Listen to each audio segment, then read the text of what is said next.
All right, so today I'm here with John, and we're gonna go over some support resistance levels on either how to set them up with just regular support resistance and how to set up fair value gap support resistance. Okay, so the first thing I want to look at, if you want to just pull up yours too, we can kind of go over it together. I'm just looking at Tesla. So just the basic understanding of like the first thing I like to do when I'm looking at a chart is I like to go on the bigger time frame first, where we are on the daily. You can see we are, so you can just see where the high equal highs and the equal lows are. So I like to use my rectangle toolbox.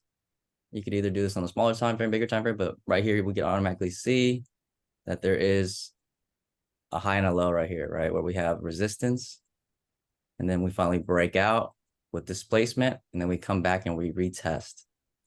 So this is the break and retest, and we can kind of mark out.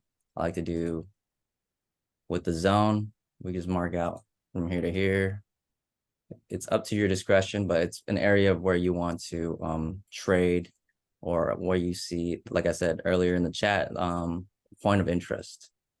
So does it always come back here? No, that's when, there's occasionally when we have higher lows or lower highs. So you could do it like this, and then we have another one right here as well. So around these areas is where I'm going to be looking for price to kind of make a move. So you just see that, right? From over Right. here. Yeah. So do we have another one? We potentially have another one right here. As you can see, we got a couple bounces here where we have a rejection, and then we have a rejection. So a small one right here, and you can see it's equal to over here as well. But let's just check out the smaller time frames first before we do anything. So we have resistance, support. Let's see if we can find one that we can use here. We have one bounce right here.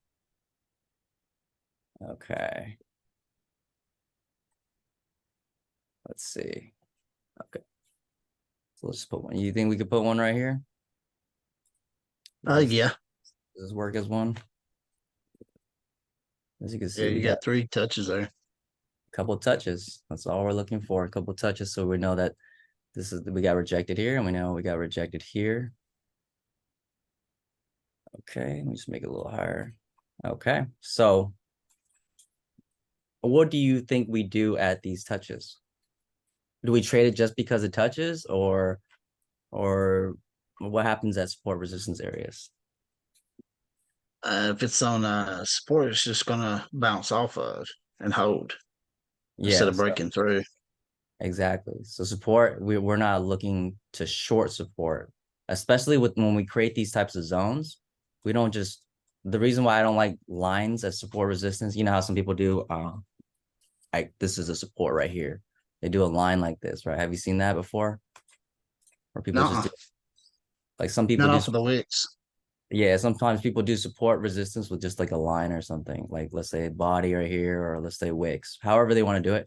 The reason why I don't like this is because it could fake you out, because just because we're above it, people think it's a breakout, and or sometimes people might see a rejection. They're like, oh, it got rejected. But the fact that the reason why I do a zone is because it gives an area to where it has to give you a convincing move. So if it's down here, then we know it got broken out. So there's a displacement, so we can retest and come back. But if it's just a line, it could kind of trick you.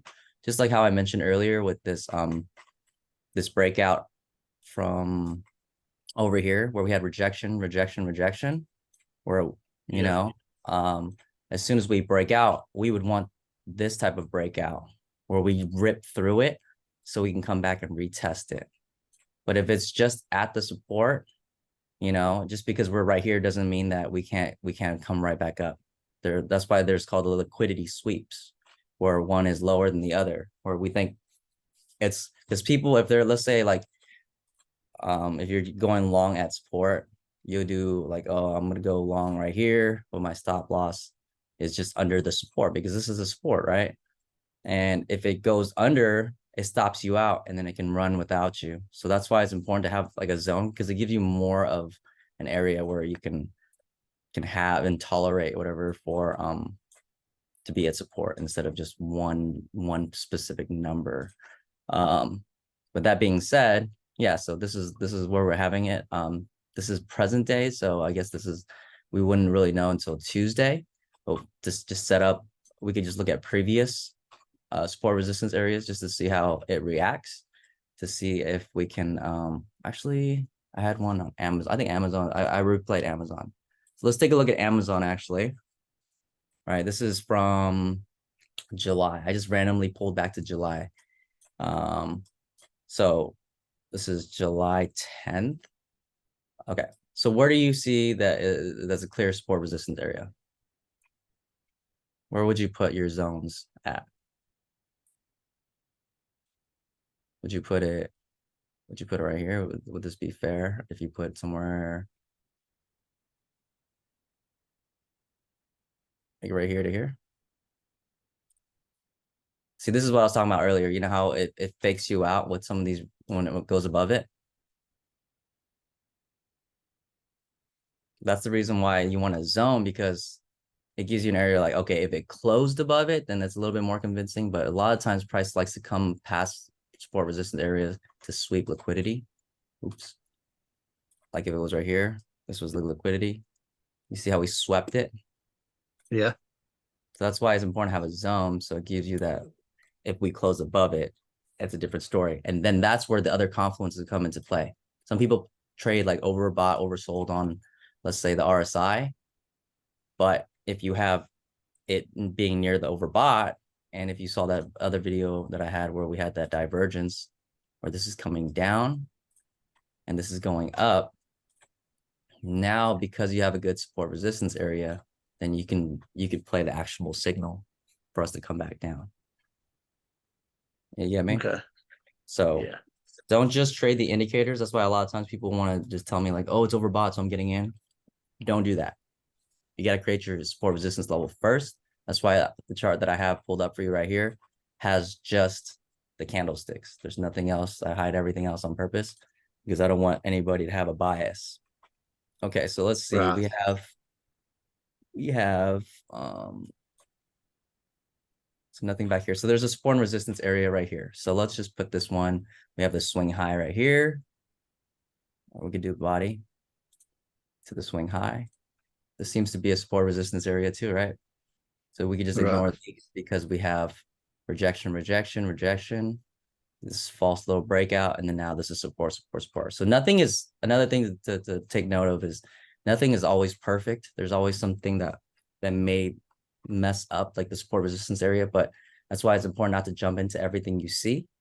You need all the stars to line up. Is the end of the week? Is there any economic data? Those things matter, but we will use that as a guide. So as of from right here, we have a support resistance, but just because we broke below it doesn't mean we can't come back above it. So let's see if we can find another one just in case we break lower.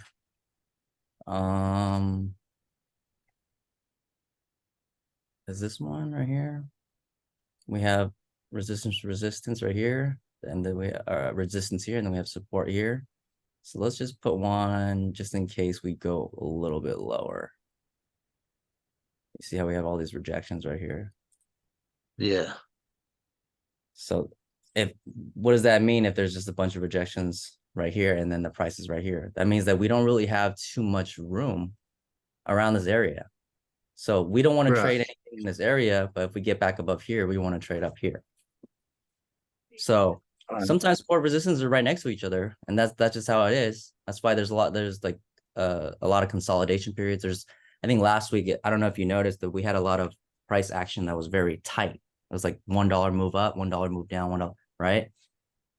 Right. It was very choppy last week. So because of that, we have to establish where we were in terms of where our support and resistance levels are. So this is just one of the basic ways. I'll go over the fair value gaps after, but I just wanted to just give you some examples of how price reacts at support and resistance levels. So let's just kind of fast forward and see what price does here. Okay, we break above it. This is the hourly time frame. So let's see if we can go to a smaller 15 minutes. Okay. So usually like when we're in like when I establish my support resistance levels, the next thing I want to do is to see where our gap fills are. So if you see right here, this is like where we had a gap fill down here that was never filled yet, but I'll just like mark it out because we closed right here. There's our last closing candle, the closing price.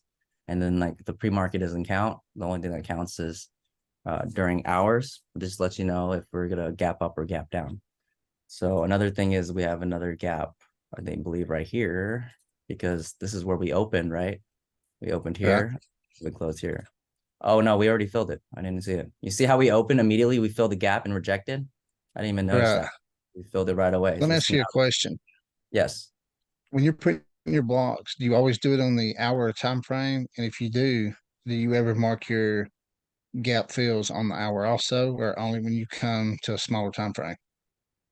Well, I like to do it. I like to just check it out like on the 4 hour and the hourly. I don't like to put too many labels on there because like it just may clutter your screen. I get really, I like to have it very clean. So what I do is that Yeah. for these support resistance levels, I would like to do it like in like let's say green. And if I go to the hourly fair value gaps, I'll do blue. And if it's any other time frame inside the hourly time fair value gaps, I'll do it like pink. Okay. So let's just say like this was a fair value gap, but it's not. But let's say it was. I'll do hourly, and I'll do this one. I'll do fair value gap hourly. So inside of it, if I see any fair value gaps, let's see, I found one from right here to here. This is a fair value gap. And because it's within the hourly, then I like to just make it I like to make it pink. So now I have a zone and I know that this is not as strong as the blue ones. All right. All right. So I'm like, okay, fair value gap. Let's see what we do on this pink fair value gap. We come right back down because we're creating a pennant here. We didn't fill this gap, but we did fill the gap up here that we erased. So there's no trades here until we can really get above this fair value gap. Or if we keep rising and hit this fair value gap and we come down, then I'll just be able to mark out the liquidity. And I know that this is the support where we can come down to if we do come down. So let's just see what happens. All right, well, it looks like there's a trend line here that's forming. But this is just mainly like this is mainly just focusing on building a structure. That's all we're caring about. Oh, the day ended right there. The day ended right there. And you see how we had that resistance. This wasn't a fair value gap, but this was oops. This was the green zones, right?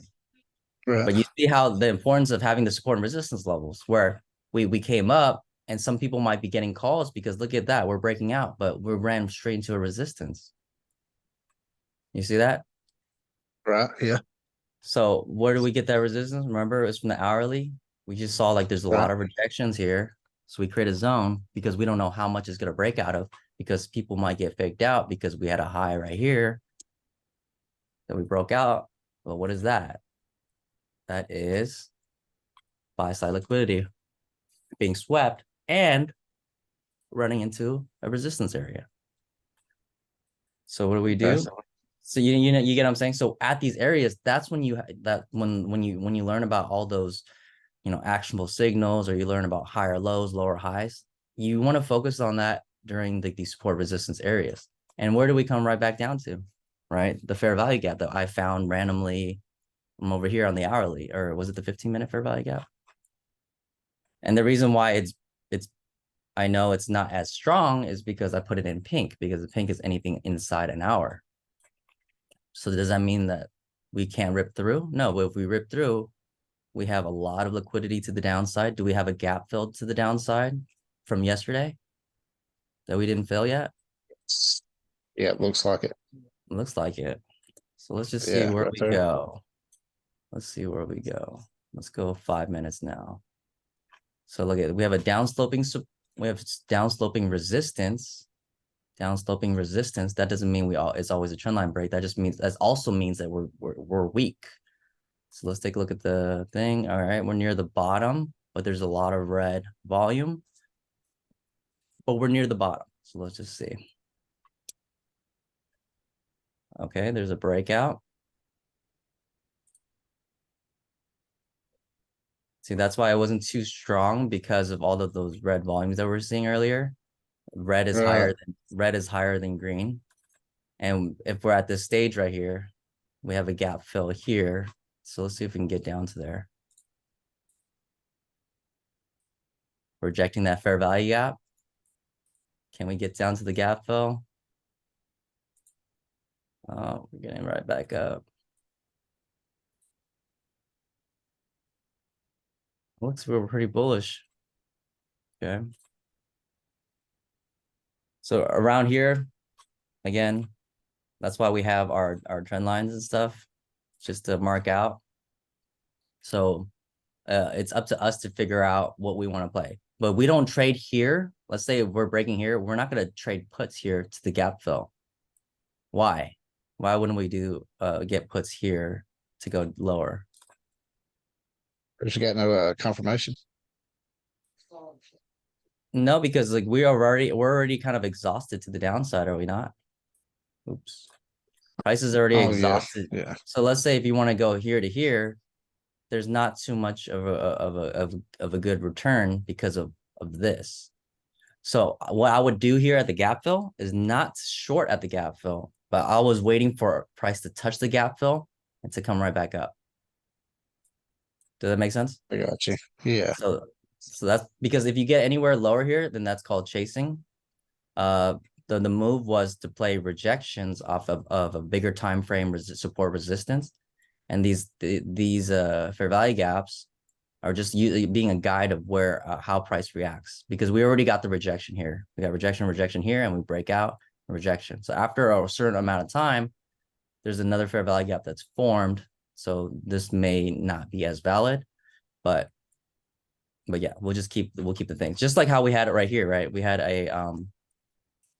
this gap fill that wasn't filled the next day. And because we broke down immediately, this is what you see, how I waited for the gap fill. I'm waiting for the gap fill to get touched to see what happens. So we don't chase and try to rip through the gap fill. We want to see once gap fills are met, that means when gaps are filled, that means people got out of their contracts. All right. So this one didn't trigger anything for me to get in, unfortunately. So I would have been waiting here, and I would have never got filled. So that's why we're back testing. So let's just see how we go back to. We get back to the resistance. Do we rip through the next day? If we rip through the resistance next day, does this become support or resistance if we break above here? Support. Okay, so let's see how so we're gapping up. I think we open right here. Let's see. Oh, wow. We like really ripped through the next morning. Okay. From prior times, we must have hit some type of resistance, but are we price exhausted? Price is exhausted right here on the RSI. So we could delete this buy side liquidity swept. All right. We see we're overbought. Let's see if we come down. If we do come down, I want to see how price reacts here. If not, then we don't really chase anything, right? We want to wait for price to kind of show its hand. So we have some type of support right here. This could be an opportunity if we do break down to take us here. So let's see, because we never closed below it yet.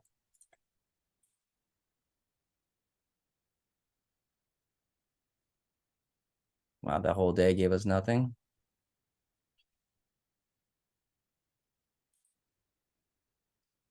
Wow, what a move.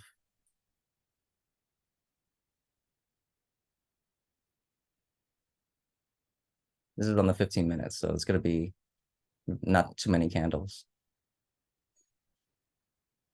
Let's just see how how support resistance, you see how that support resistance worked?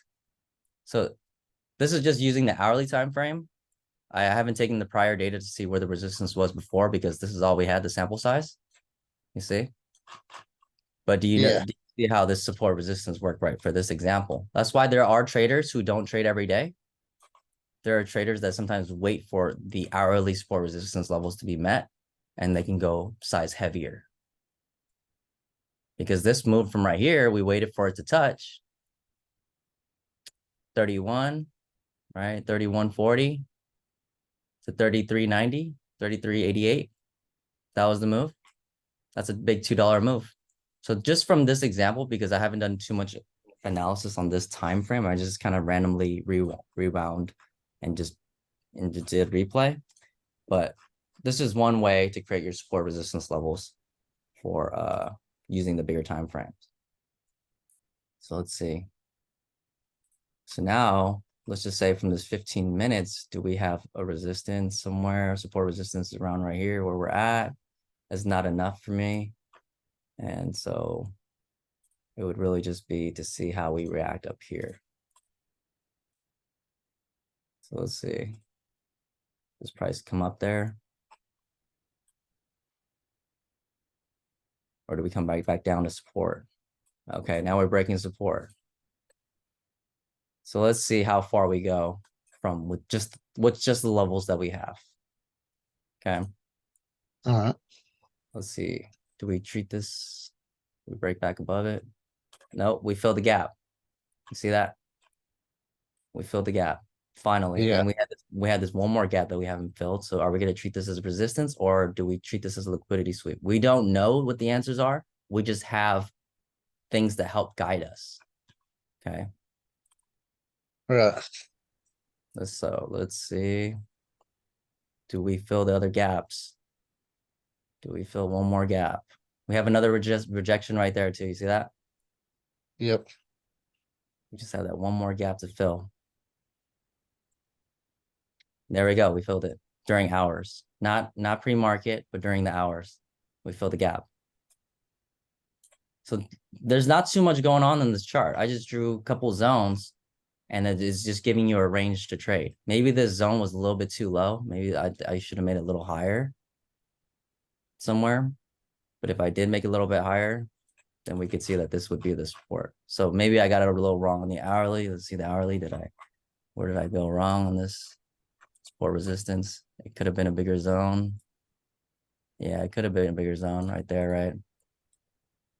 But Yeah. using that zone, we got wick here, and then we got a huge move here, and then we got a huge moves here. So this is the range that we're playing with from 131 to 126. So it's up to you now to figure out how you want to trade this $5 move in here, utilizing either smaller support resistance, trend line breaks, gap fills, whatever the liquidity that I went over in the other video, whatever you Yeah. want to use to take you from one zone area to another. So let's just kind of get through this to see where we go after. I'm just curious. And after a while too, is that wow. After a while too, because of all these multiple touches, and then they get exhausted, then you can kind of, that's why a lot of times I don't mind once we change structures after I think this is this is earnings. That's why. So after earnings, when we get some type of different structure, that's where I like to reset my chart and do it all over again. That makes sense? Yeah. That's what I was fixing to ask you. But yeah, that makes sense. Yeah, you just reset your chart because all those extra lines, you don't need them anymore. You don't need them anymore because Because they've already been unless filled. it's a huge significant level, like some of them we could still have, like this from over here to here. This is the one that we could still have. We could just take us back to here, which we're at. We could still have this. Let's just see what happens. No. Oh, this takes us to present day. Okay, so that's why it's important to kind of reset it because you want them kind of fresh just so you can have an area of interest. The goal of support resistance is to find the area of interest. And then you could use your indicators and then you can use the other volume, RSI? Are we overbought right here? We were overbought. So that's why we had to cool down a little bit. We came down. Do we fill all the gaps? No, there's still one more gap that hasn't been filled for Amazon right here. So we can mark out that first gap fill. See, there's this one gap fill. So we could potentially still come right back down. This is one of the actionable signals that I always mention is what I like: a red 2 up and a green 2 down. Green 2 down. Why is it a green 2 down? Because we're lower than the previous candle, but we're green. We're lower than the previous candle. So we have the high in white for other people who are watching, or why they're high. So we only took out where the bottom. So that's what makes it a 2. Yeah, I got you.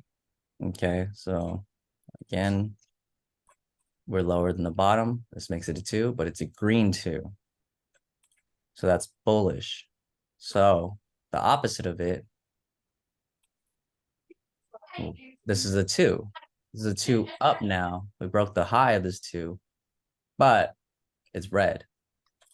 So usually what we like to look for, doesn't mean that it's always happening, is that we do get a 2 down.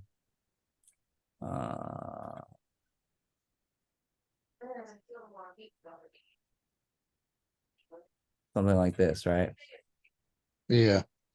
To eventually take us to here. So it depends on how far this next candle is. If it's a small little one, and that's not convincing, we could do the 3 red, the 3 black sparrow, or 3 black, I forgot what's called, where you get 3 in a row, and then we shoot up. But if this has a lot of volume, then you would expect this market structure for this candle to be filled. And if we can get this lower trending resistance, maybe that lines with moving averages or something. So this 20 moving average, 21 moving average, if we can get below it, then we could look for all this liquidity to be taken out. But this usually is a bad look for, especially on the daily, to finish. But again, we use multiple time frame analysis to take a look at where we are. So let's just delete this so we don't mistake in this. So let's take a look at the weekly.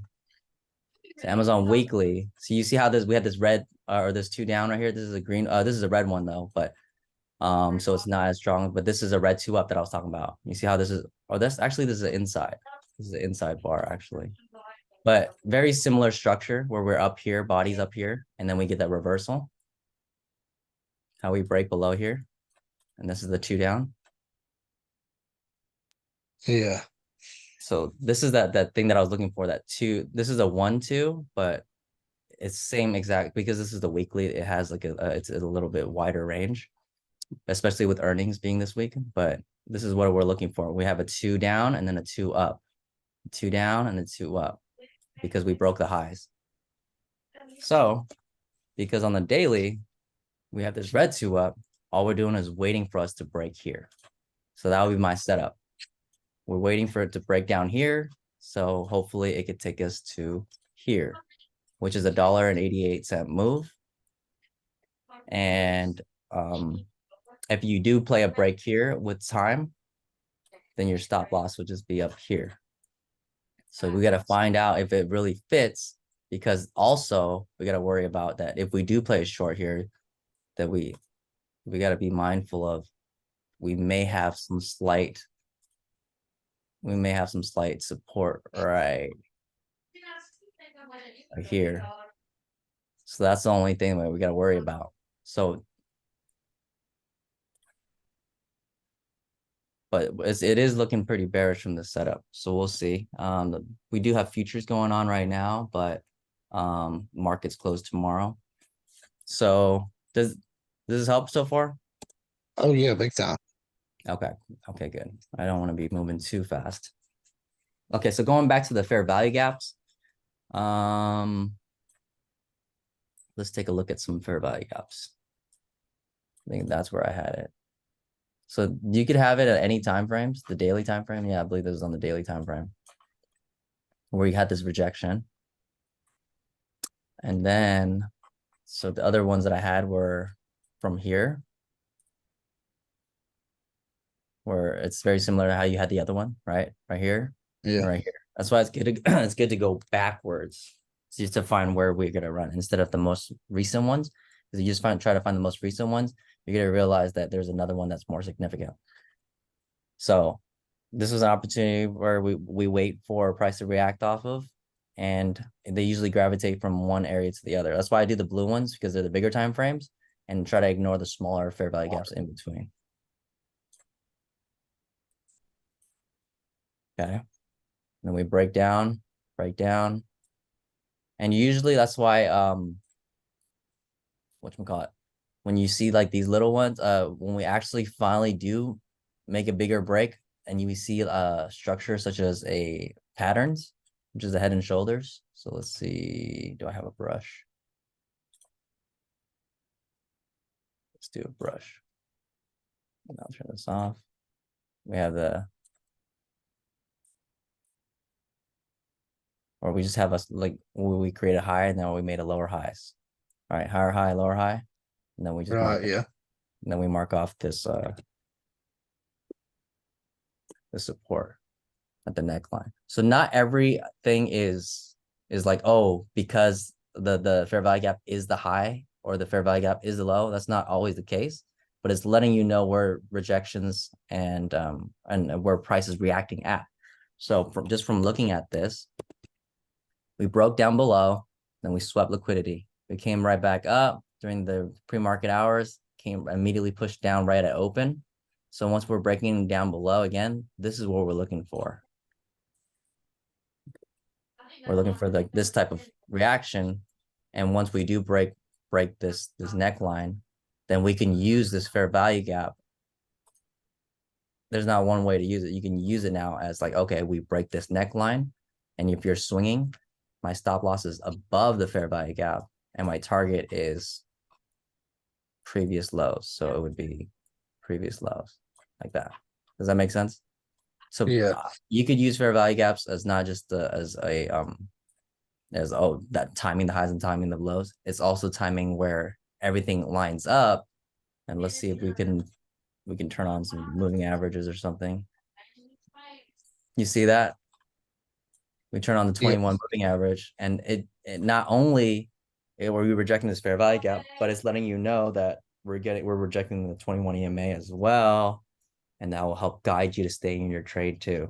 That'll be a reason to stay in your trade. So you could even hold your trade even longer and exit once, but then I'll pull you back exiting once we break above it.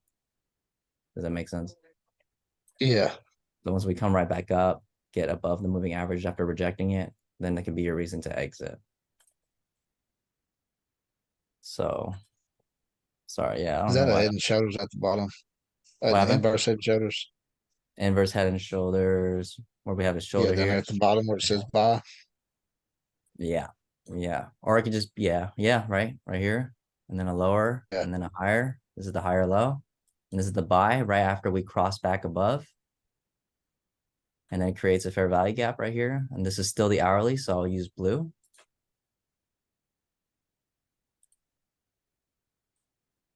And guess what? Even though we never filled this gap, we rejected this fair value gap. And guess where it takes us to, right? Yeah.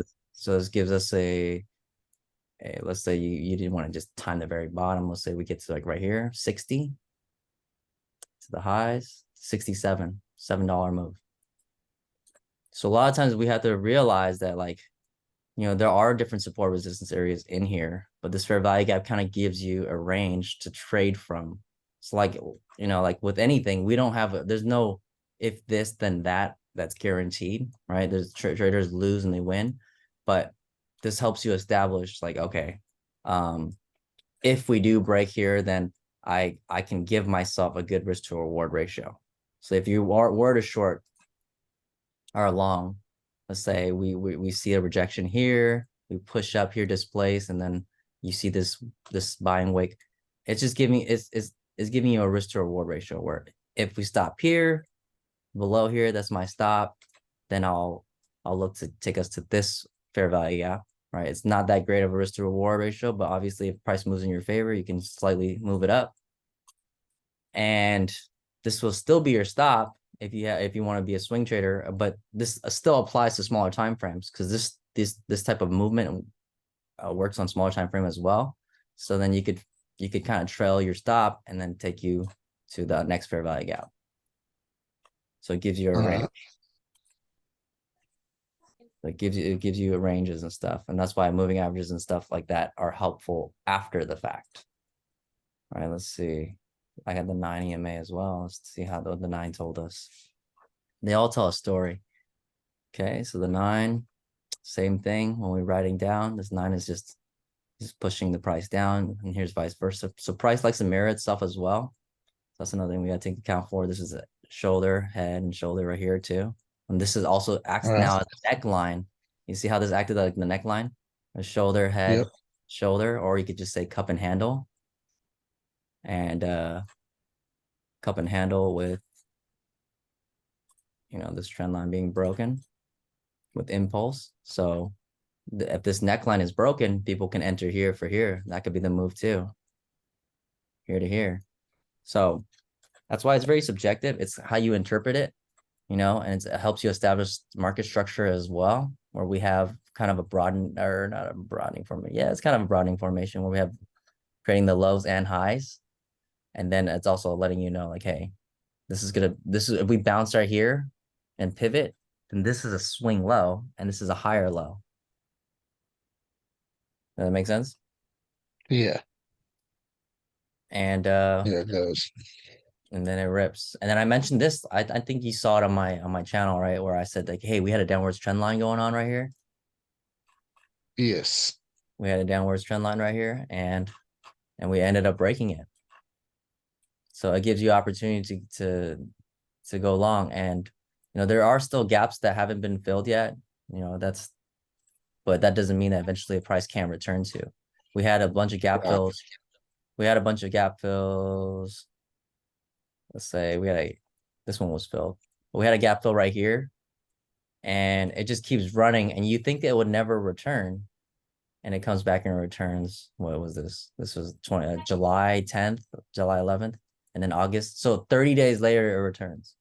So that's why that's one thing to keep into perspective. Like, hey, I'm FOMOing, but 30 days later, it's back at the price where you were FOMOing at when it left without you. It came all the way back down here. And if there's a gap fill right here from June 26th, and it was filled later on August 18th. So that's why the bigger time frame is letting you know, like, hey, like just because you see a stock SPY go up like $10 in one day or $10 in 2 days, it goes up and it goes down. So the only thing we can do is try to look for things to help, like little trends and tendencies to help us get a better idea of what's going on. Like right here, a red 2 up. What do I say on red 2 ups? We go down. What do I say in green 2 downs? We go up. Goes up. So it looks like if we're just to try to create our own hypothesis, we could just be like, okay, well, if this is a red 2 up, this is actually a 3 down, actually. And a 3 down is an engulfing candle because we ended up taking out both sides. Oops. We ended up taking out both sides, the highs and the low of this candle. So it's a 3 bar. So we'll be waiting, but I won't necessarily short right away because if I short on a break of this candle, there's support right here. Right. We break right here, there's support on this trend line. So that's why it's important to be. And then once you get any lower, I mean, I did say that there are such thing as daily fair value gaps as well. So this whole area is support. So I won't just necessarily just look for shorts right now. So unless there's bad news overall, market sentiment's coming down. Are we overbought? We're not really that overbought. We could come right back down right here to the midline, which I'm assuming to the midline right here to come push us back up and potentially fill this gap right here. We have a gap here that wasn't filled. So it looks like it's gonna be a little bit consolidation, but we understand that from here to here, we range. So from here to here, we might Right. range. Okay. So yeah, that's just the basics. I can go into more examples and stuff another time, but right now I want to see if maybe you want to share your screen. Yeah. All right, let me